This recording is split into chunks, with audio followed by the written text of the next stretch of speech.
Na aula de hoje veremos como tratar uma pergunta descritiva e hipótese de diferença com dados que originalmente eram contínuos, mas não passaram no teste de normalidade, ou já eram ordinais de origem.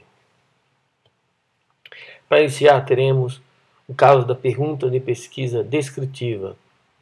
Para fazer um planejamento de tal pesquisa, se deve levar em consideração alguns parâmetros. Primeiro, o tamanho da população de onde se quer investigar o parâmetro. A população pode ser definida como finita, aproximadamente até 10 mil, mas esse é um critério relativamente frouxo, e infinita, 1 milhão, 10 milhões, 100 milhões, 1 bilhão. O intervalo de confiança, em geral, se usa um score Z para definir o intervalo de confiança uni ou bicaudal. Na grande maioria dos casos se usa 95% bicaudal. Se precisa definir também a margem de erro ou a margem de precisão, vai depender da proporção que se quer investigar. Em geral ela varia de 2 a 10%. E por último, se precisa ter uma ideia da proporção ou da prevalência a ser investigada. Quando não se tem nenhuma ideia, é aconselhável usar uma proporção de 50% no planejamento do estudo. Esse 50% vem desta relação aqui entre a proporção esperada ou a prevalência esperada e o tamanho amostral necessário para encontrá-la. Podemos ver aqui no gráfico que de 10 até 90%, o maior tamanho amostral é com a proporção de 50%, 0,5. Isso minimiza os riscos. Daí porque se usa uma proporção de 50% quando não se sabe qual é aquela proporção que vai ser encontrada para uma determinada doença ou uma determinada condição.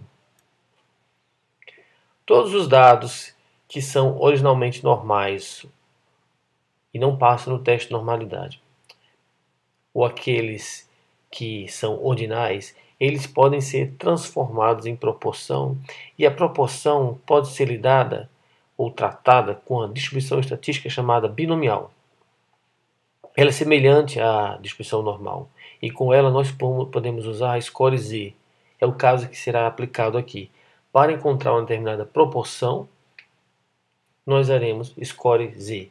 Proporção é da distribuição estatística binomial. E aqui nós temos a equação para a população infinita. O Z 1 menos alfa sobre 2 é o score Z do nível de confiança. Em geral se usa 1,96, ele é o quadrado. E P é a proporção ou a prevalência a ser encontrada. E aqui embaixo nós temos o erro. Para a população finita, se deve colocar o tamanho dessa população finita aqui, onde tem população, e aí se faz o cálculo do tamanho amostral. Um dado importante nesse tipo de cálculo amostral, que também se aplica para o cálculo amostral de quantas pessoas precisam ser entrevistadas para uma pesquisa de intenção de voto, é que para uma mesma amostra, diferentes proporções encontradas têm diferentes margens de erro. Aqui nós temos um dado de uma pesquisa de um instituto em que relata margem de erro de 2 pontos percentuais para todas as proporções ou as porcentagens de intenção de voto para diferentes candidatos.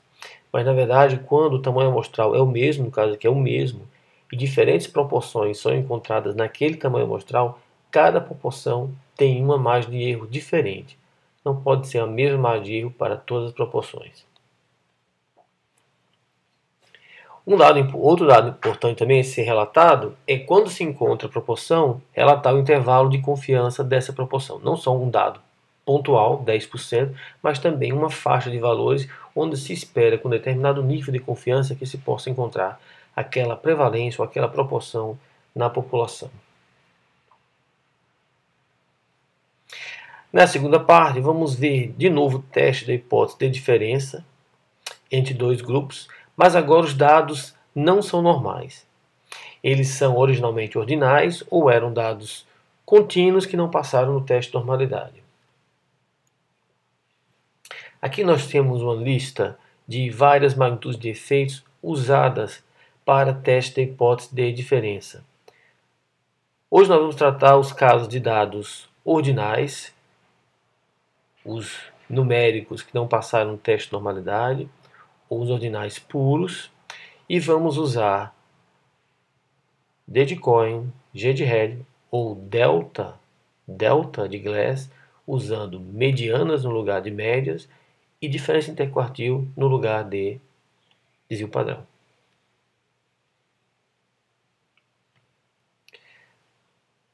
Então, no caso, quando nós temos dados não normais, nós podemos usar a magnitude de efeito D de Cohen ou G de Redi, usando medianas no lugar das médias, distância interquartil no lugar do desvio padrão. E isso pode ser aplicado tanto para o planejamento, no caso do cálculo amostral, como para uma análise após os dados terem sido obtidos para calcular intervalo de confiança. Bom, é importante sempre para cada caso saber qual tipo de teste a ser aplicado para o cálculo do erro tipo 1. Alguns critérios básicos são necessários. Primeiro, deve-se definir se os dados são normais ou não normais. Os não normais são não paramétricos, que é o caso que vamos tratar agora. Definir se o teste de significância será, o nível de significância será uni ou bicaudal. Definir se os grupos serão pareados ou não. Temos uma tabela aqui em que lista uma série de condições. Nós estamos aqui comparando dois grupos que podem ser não pareados ou pareados. Estamos nesta segunda coluna das medidas de tendência central, níveis de medida que são do tipo ordinal. E vamos usar os testes Mann-Whitney para dois grupos não pareados ou Wilcoxon para dois grupos pareados. Isso para o teste do erro tipo 1. Para o primeiro caso, de dois grupos não pareados com dados ordinais ou contínuos que não passaram o teste de normalidade, pode-se usar o teste de Mann-Whitney.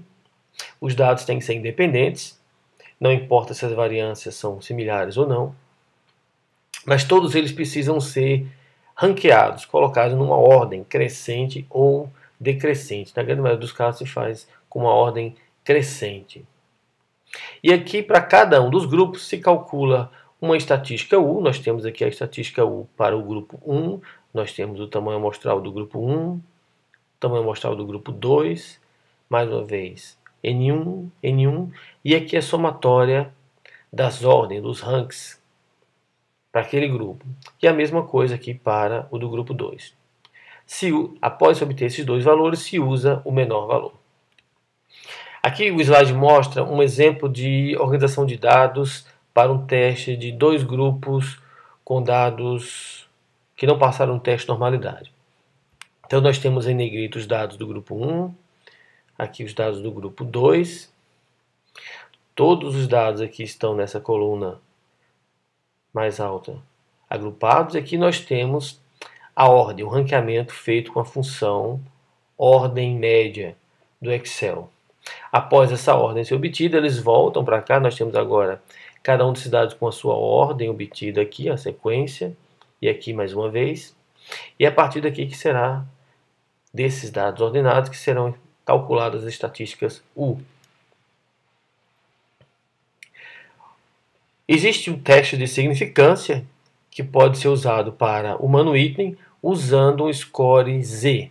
Então nós temos aqui no numerador o menor valor da estatística U dos dois grupos, o tamanho amostral do grupo 1 e do grupo 2, e aqui no denominador também se repete isso, 12 e 2 são valores constantes. Após ser encontrado esse score Z, se usa a função dist_nome_p no Excel para obter a probabilidade uni ou bicaudal.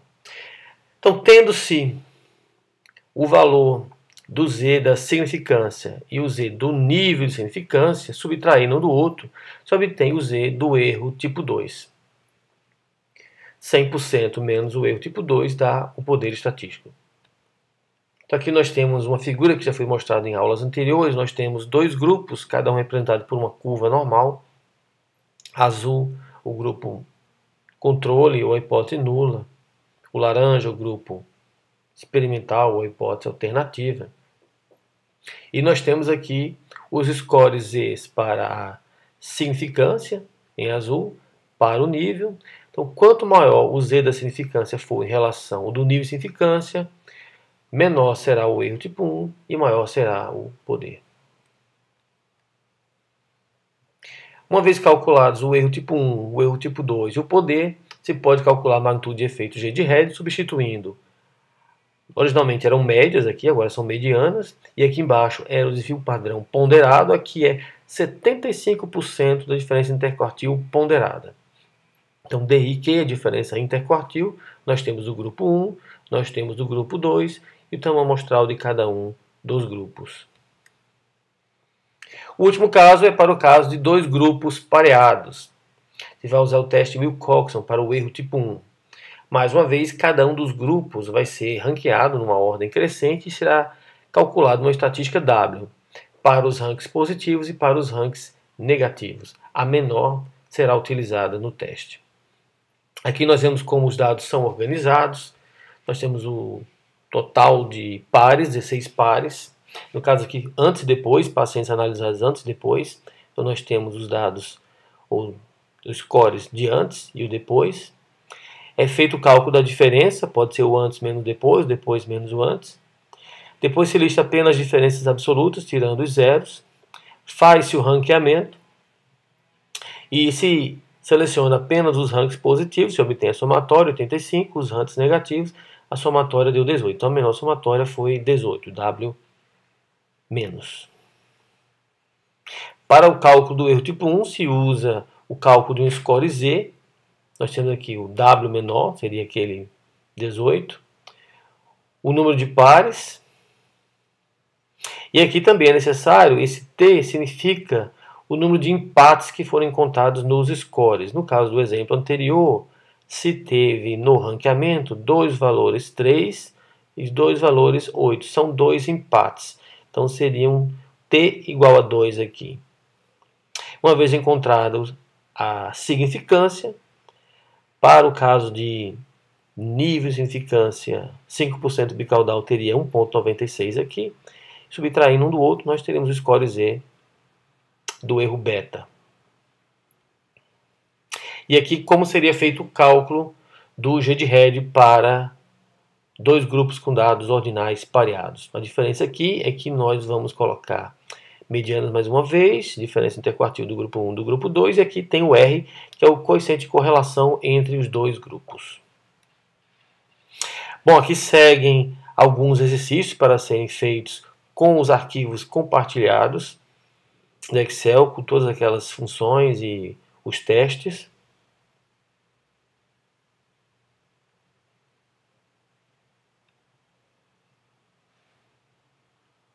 O teste do Wilcoxon e o teste do Mann-Whitney.